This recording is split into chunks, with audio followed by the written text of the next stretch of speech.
Welcome back to your chemistry class. So today's topic is mechanism of nucleophilic substitution reactions. इससे पहले हमने haloalkane के nucleophilic substitution reactions किए. ठीक है, अब है उनका मैकेनिज्म की हाउ दीज रिएक्शंस प्रोसीड्स. ये रिएक्शंस प्रोसीड्स कैसे होते हैं, इनके पीछे मैकेनिज्म क्या है. So there are two types of mechanism. First one is SN2 mechanism and second one is SN1 mechanism. ठीक है, SN1 और SN2 stands for this two for bimolecular, S for substitution and N for nucleophilic. So we can say that bimolecular nucleophilic substitutions. In the same way, SN1 stand for monomolecular nucleophilic substitution reactions. अब ये बाइमोलिक्यूलर और मोनोमोलिक्यूलर ये क्या है, जब हम mechanism करेंगे और उसका रेट ऑफ रिएक्शंस निकालेंगे. ठीक है, तो इन SN2 mechanism the rate of reactions depends upon the two molecule. वो दो मॉलिक्यूल्स पे डिपेंड करेगा. ठीक है, दो मॉलिक्यूल्स कौन से होंगे, एक आपके पास हेलोएल्केन होगा और एक आपके पास न्यूक्लियोफाइल होगा. That is why it is called bimolecular. ठीक है, and in the same way SN1 monomolecular. That means in this case rate of reaction depends upon one molecules only. ठीक है, जैसे जैसे इनको डिस्कस करेंगे वैसे वैसे आपको ये सारी चीजें क्लियर होती जाएगी. अब डिस्कस करते हैं SN2 मैकेनिज्म डिटेल में. ये SN2 मैकेनिज्म में होगा कैसे, कैसे रिएक्शन प्रोसीड्स करेगा. तो एक चीज ध्यान में रखेंगे कि SN2 mechanism complete in one step, एक ही स्टेप में कंप्लीट होगा. Rate of reaction depends upon two molecules. ठीक है, अब यहां पे रिएक्शंस होगा कैसे. In SN2 mechanism your nucleophile approach the alkyl halides to a directions opposite to the halide ion. Halide ion से दूसरी तरफ अप्रोच करेगा टू अवॉइड द रिपल्शन. अब न्यूक्लियोफाइल क्या है, ये भी नेगेटिवली चार्ज है और हैलाइड आयंस के ऊपर भी पार्शियली नेगेटिव चार्ज है, तो दोनों के बीच में रिपल्शन होगी. उस रिपल्शन को अवॉइड करने के लिए न्यूक्लियोफाइल अपोजिट डायरेक्शन से अप्रोच करेगा. In these reactions the attacking nucleophile, मैंने यहां पे OH नेगेटिव ले लिया, will approach the alkyl halides from a side opposite to the halide ion to avoid repulsions between nucleophile and halide ion. जो nucleophile और halide ion है उसके बीच में जो रिपल्शन है उसको अवॉइड करने के लिए न्यूक्लियोफाइल अपोजिट डायरेक्शन से अप्रोच करेगा और ये सिंगल स्टेप में ही कंप्लीट होगा. ठीक है, मैं एक सिंपल सा रिएक्शंस लेता हूं यहां पे. CH3Cl plus OH negative. ठीक है, अब हैलाइड आयन यहां पे इसके ऊपर भी नेगेटिव है, नेगेटिव नेगेटिव के बीच में रिपल्शन होगी, तो ये अपोजिट डायरेक्शन से, जिस तरफ हैलाइड है उससे दूसरी तरफ अटैक करेगा और इस तरह से आपका ये रिएक्शन जो है वो प्रोसीड करेगा. ठीक है, अब कॉन्फिगरेशंस में देखते हैं इसको कैसे होगा.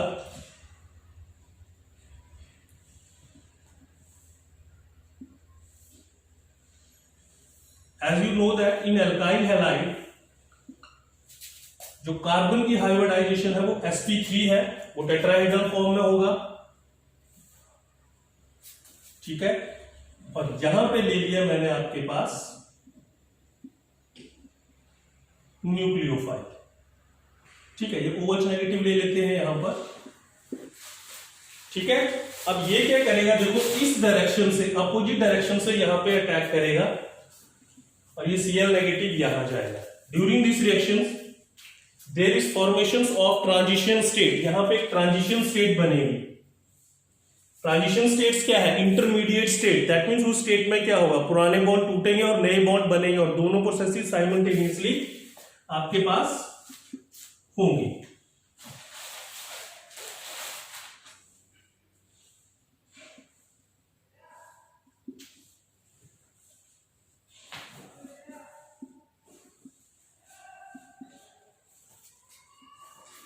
ये आपके पास ट्रांजिशन स्टेट बनी. ये जो डॉटेड लाइन से मैं यहां पे बता रहा हूं, ये आपके पास क्या है, ट्रांजिशन स्टेट है. ये बॉन्ड नया बन रहा है और ये आपके पास नया पुराना बॉन्ड टूट रहा है. अब ट्रांजिशन स्टेट क्या है, highly unstable.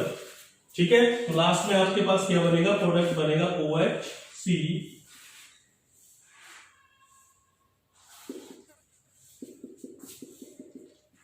H plus Cl negative. This is your transition state.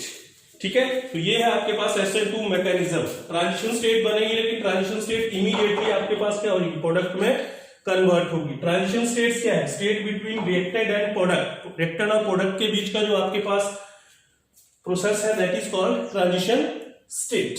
ठीक है, अब बात आती है यहां पे इंपॉर्टेंट पॉइंट्स की। तो पहला मैंने बताया कि कंप्लीट इन वन स्टेप, एक ही स्टेप में कंप्लीट होगा। और दूसरी जो मैं रेट की बात कर रहा था, अगर मैं रेट यहां पे कैलकुलेट करूं तो रेट जो है वो इन दोनों मॉलिक्यूल्स के ऊपर ही डिपेंड करे, क्योंकि एक ही स्टेप में कंप्लीट हो रहा है। KOH negative into CH3Cl, that is why it is called bimolecular nucleophilic substitution reaction. एक चीज यहां पे और ध्यान रखेंगे कि during this mechanism the configuration of carbon, जो टेट्राहेड्रल कार्बन था आपके पास, उसकी जो कॉन्फिगरेशन है, जो उसका अरेंजमेंट है, वो चेंज होगा, क्योंकि न्यूक्लियोफाइल अपोजिट डायरेक्शन से आपके पास अटैक कर रहा है। तो यहां पे जो इसकी कॉन्फिगरेशन है वो क्या होगी, चेंज होगी। ठीक है, तो ये था आपके पास SN2 मैकेनिज्म। नेक्स्ट आता है बेटा relative activity of haloalkanes toward SN2 mechanism. कि जो हैलो अल्केन्स है, प्राइमरी, सेकेंडरी और टर्शरी, उनकी रिएक्टिविटी कैसी है टुवर्ड्स SN2 मैकेनिज्म। कौन सा सबसे ज्यादा रिएक्टिव है और कौन सा लीस्ट एक्टिव है। तो इसमें जो ट्रेंड है आपके पास वो ये है, सबसे ज्यादा रिएक्टिव है methyl halide, then primary halides, then secondary halides, then tertiary halides. ठीक है, तो ये इनका रिएक्टिविटी ऑर्डर है। अब ये रिएक्टिविटी ऑर्डर ऐसे क्यों है, इसको भी डिस्कस करेंगे। ठीक है, तो as we know that during SN2 mechanism your nucleophile attacks on the opposite directions, वो अपोजिट डायरेक्शंस पे अटैक करता है। ठीक है, तो वहां पे जो मेन फैक्टर है रिएक्टिविटी को रिप्रेजेंट करने के लिए वो है steric hindrance. Steric hindrance means size की वजह से किसी चीज को रोकना। अब देखो कैसे होगी। सबसे पहले लेता हूं मैं मिथाइल हैलाइड।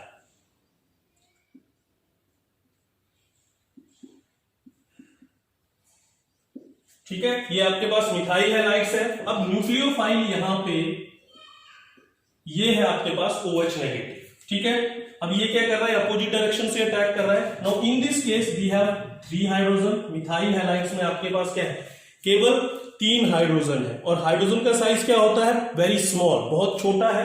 तो यहां पे इसे कहीं भी हिंड्रेंस नहीं हो रही है, न्यूक्लियोफाइल इजिली जो है वो इस कार्बन पे अटैक कर सकता है। There is no steric hindrance. Steric hindrance होती है साइज की वजह से रोकना, दैट मींस यहां पे न्यूक्लियोफाइल के लिए कोई भी हिंड्रेंस नहीं है, न्यूक्लियोफाइल इजिली यहां पे अटैक करेगा। ठीक है, इन द सेम वे उसके बाद मैं ले लेता हूं आपके पास कौन सा, प्राइमरी हैलाइड।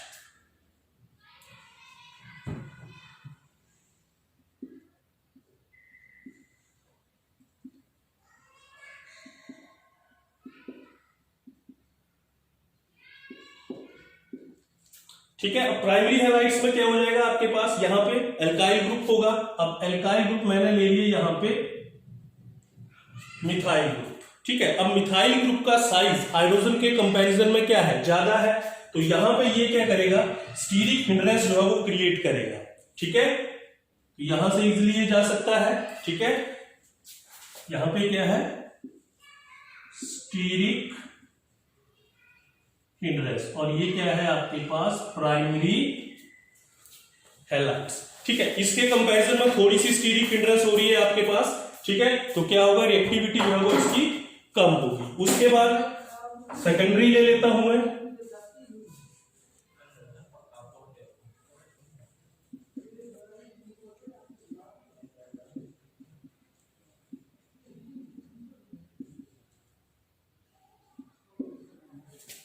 ठीक है, अब यहां पे भी क्या है, मिथाइल ग्रुप है, यहां पे भी मिथाइल ग्रुप है। ठीक है, तो यहां पे जो है आपके पास क्या होगी, हिंड्रेंस जो है वो बहुत ज्यादा होगी। This is your secondary halide. इसके कंपैरिजन में क्या है, स्टीरिक हिंड्रेंस ज्यादा है, रिएक्टिविटी क्या हो जाएगी आपके पास, कम हो जाएगी। इन द सेम वे अगर मैं टर्शरी की बात करूं तो टर्शरी में क्या होगा, आपके पास 3 एल्काइल ग्रुप होंगे,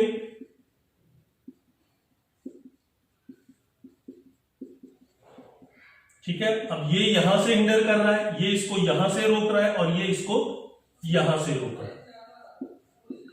ठीक है, तो यहां पे जो है वो स्टीरिक हिंड्रेंस बहुत ज्यादा होगी, तो बहुत ज्यादा स्टीरिक हिंड्रेंस की वजह से ना तो यहां से कर पाएगा ना यहां से कर पाएगा, तो दैट मींस जो रिएक्शंस होगा वो बहुत रेयरली होगा। ठीक है, उसका जो स्पीड होगी वो बहुत कम होगी, रिएक्टिविटी जो है वो बहुत कम होगी। तो प्राइमरी सबसे ज्यादा हुआ मिथाइल हैलाइड, फिर प्राइमरी, फिर सेकेंडरी, फिर आपके पास टर्शरी। और किसकी वजह से है? Due to steric hindrance. ये चीज ध्यान में रखना है, बहुत बार यहां से क्वेश्चन आता है। नेक्स्ट बेटा सेकंड SN1 मैकेनिज्म डिस्कस करेंगे। अब SN1 में क्या है? मोनोमोलिक्यूलर न्यूक्लियोफिलिक सब्स्टिट्यूशन रिएक्शंस। इसमें जो रेट ऑफ रिएक्शन है वो आपके पास सिंगल मॉलिक्यूल पे ही डिपेंड करेगा। ठीक है, इसमें लिखता हूं this reaction is carried out in the presence of polar solvent, जैसे अल्कोहल हो गया, वाटर हो गया, उसकी प्रेजेंस में ही आपके पास ये रिएक्शन होगा। मैं यहां पे कंसीडर कर लेता हूं कि let the reactions between this tertiary alkyl halide plus OH negative, that is a SN1 mechanism. ये जो रिएक्शन प्रोसीड्स होगा वो SN1 मैकेनिज्म में प्रोसीड्स होगा। एक चीज ध्यान में रखेंगे, SN1 मैकेनिज्म जो है दैट प्रोसीड्स इन 2 स्टेप्स। ये 2 स्टेप्स में होगा। ठीक है, एक आपके पास स्लो स्टेप होगा और एक आपके पास फास्ट स्टेप होगा। अब स्टेप फर्स्ट की बात करते हैं। स्टेप फर्स्ट में क्या होगा? Under the influence of nucleophile, जैसे ही इस एल्काइल हैलाइड्स को ये पता लगे कि न्यूक्लियोफाइल उस पे अटैक करने के लिए आ रहा है, अंडर द इन्फ्लुएंस, उसको सिर्फ महसूस होगा कि अटैक करने के लिए आ रहा है, so that alkyl halide is converted into carbocation. तो वो एकदम से क्या होगा? कार्बोकैटाइन में कन्वर्ट हो जाएगा। This is your slow step and rate determining step. ये स्लो स्टेप है और रेट ऑफ रिएक्शन जो है वो आपका इसी से डिटरमाइन होगा। कैसे होगा? देखो CH3C CH3 Br, this is your slow step. अब ये कन्वर्ट हो जाएगा किसमें? कार्बो कैटाइन प्लस Br नेगेटिव। ठीक है, अब ये क्या है आपके पास? ये स्लो स्टेप है और हमने पढ़ा है केमिकल काइनेटिक्स में कि जो रेट ऑफ रिएक्शन है that always depends upon slow step. तो स्लो स्टेप में केवल आपके पास यही मॉलिक्यूल्स क्या है? हिस्सा ले रहा है, तो दैट मींस आपके पास जो रेट आएगा, rate is equal to K CH3C CH3 Pr, इसी मॉलिक्यूल के ऊपर डिपेंड करेगा। That is why it is called monomolecular nucleophilic substitution reactions. ठीक है, अब उसके बाद देखते हैं स्टेप सेकंड। ठीक है, स्टेप सेकंड में क्या होगा? स्टेप सेकंड क्या है? फास्ट स्टेप है। उसके बाद क्या होगा? Nucleophile attack the carbocation. Nucleophile जो है वो क्या करेगा? कार्बोकैटाइन पे अटैक करेगा। अब कार्बोकैटाइन क्या है आपके पास? पॉजिटिवली चार्ज है और न्यूक्लियोफाइल क्या है? नेगेटिवली चार्ज है। तो रिएक्शन जो है वो आपका क्या होगा? फास्ट। प्लस न्यूक्लियोफाइल ले लिए मैंने यहां पे OH negative, this converted into, but this is your fast step, CH3C CH3 OH। so this is your second step। और सेकंड स्टेप क्या है आपके पास? फास्ट स्टेप है। ठीक है, क्लियर हो गया? 2 स्टेप में कंप्लीट होगा, first step second step. First step slow step है तो रेट जो होगा आपके पास स्लो स्टेप पे ही मिलेगा। ठीक है, और दूसरा जो आपके पास स्टेप है वो फास्ट स्टेप है। तो that is why it is called by monomolecular nucleophilic substitution reactions. अब इसकी करते हैं रिएक्टिविटी, फाइंड आउट करेंगे कि SN1 मैकेनिज्म में कौन सा एल्काइल हैलाइड ज्यादा रिएक्टिव है। अब उस नेक्स्ट आता है relative reactivity of haloalkanes towards SN1 mechanism. जैसे SN2 में हमने रिएक्टिविटी फाइंड आउट की, वैसे ही SN1 में भी हम रिएक्टिविटी फाइंड आउट करेंगे। ऑर्डर क्या है? तो ऑर्डर है आपके पास उससे बिल्कुल अपोजिट। यहां पे टर्शरी एल्काइल हैलाइड सबसे ज्यादा रिएक्टिव है और मिथाइल हैलाइड जो है वो आपका लीस्ट रिएक्टिव है। ठीक है, अब ऐसा क्यों है? This is due to the stability of carbocations. ठीक है, जो कार्बोकैटाइन, जो फर्स्ट स्टेप में आपके पास कार्बोकैटाइन बन रहा है, उसकी स्टेबिलिटी पे डिपेंड करेगा। जितना कार्बोकैटाइन ज्यादा स्टेबल होगा उतनी उसकी रिएक्टिविटी ज्यादा होगी। ठीक है, तो as we know that stability of carbocation, we know that tertiary carbocation is more stable than secondary carbocation, and secondary carbocation is more stable than primary carbocation, और प्राइमरी के बाद कौन सा आएगा, मिथाइल कार्बोकैटाइन। ठीक है, तो ये डिपेंड करेगा इनकी स्टेबिलिटी के ऊपर। टर्शियरी सबसे ज्यादा स्टेबल है तो उसकी रिएक्टिविटी भी सबसे ज्यादा होगी, सेकेंडरी लीस्ट स्टेबल है उसकी रिएक्टिविटी कम होगी, प्राइमरी उससे भी कम है, और लास्ट में मिथाइल कार्बोकैटाइन। ठीक है, क्यों है, ड्यू टू कार्बोकैटाइन। जो फर्स्ट स्टेप में आपके पास कार्बोकैटाइन बन रहा है, ठीक है, ये आ गया आपके पास टर्शियरी। ठीक है, उसके बाद आ जाएगा आपके पास CH3C CH3H, ये आ गया सेकेंडरी। उसके बाद आ जाएगा CH3CH, that is your primary, and last methyl carbocation.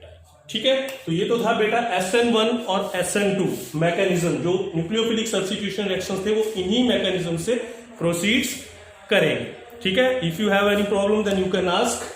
तो इस चैप्टर में या इस लेसन में आपका यही तक था।